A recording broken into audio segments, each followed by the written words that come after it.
बिस्मिल्लाहिर्रहमानिर्रहीम। अस्सलाम वालेकुम दोस्तों, आऊं आहियां निज़ामुद्दीन जक्सी। अॼु तव्हांखे हिते मौज़ शख़्सियतूं हींअर ते फतेहबाग में कोन आहियां, हींअर कराची में आहियां जिन्ना इंटरनेशनल ते। मौज़ शख़्सियतूं जिन जो तारुफ़ कराईंदुसि ऐं जिन मूंखे लाइव ॾिठो पे जेको मूं खुंजराब या गिलगित या नारायण घुमायो आहे। अचो त हुन कचहरी को ज़करिया भाई कहिड़ा हाल आहिनि? किथे मौजूद आहियो हींअर तव्हां? जिन्ना इंटरनेशनल कराची ते जक्सियाणी में कोन आहियो? जक्सियाणी में कोने आए तपो असांजो ई आहे। त पोइ इहो ई आहे। तव्हां साईं हाजी अब्दुल हलीम साहब कराची एयरपोर्ट से छा आया आहियो करण हिते?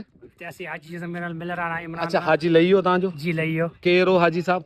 मुझे सोचो सोटो इमरान अली जक्सी। जी जी जी साईं बिल्कुल। कीअं तव्हांखे महसूस थियो हिते अॼु मौसम कीअं कराची? तमाम मौसम तमाम प्यारी है। अच्छा, हली है, मज़ो लॻो पियो आहे। न गर्मी है न सी है, पर पुछो ॾींहुं ऐं पोइ हिते जक्सी मच्छर बि कम्युनिटी तमामु घणी आई हूंदी?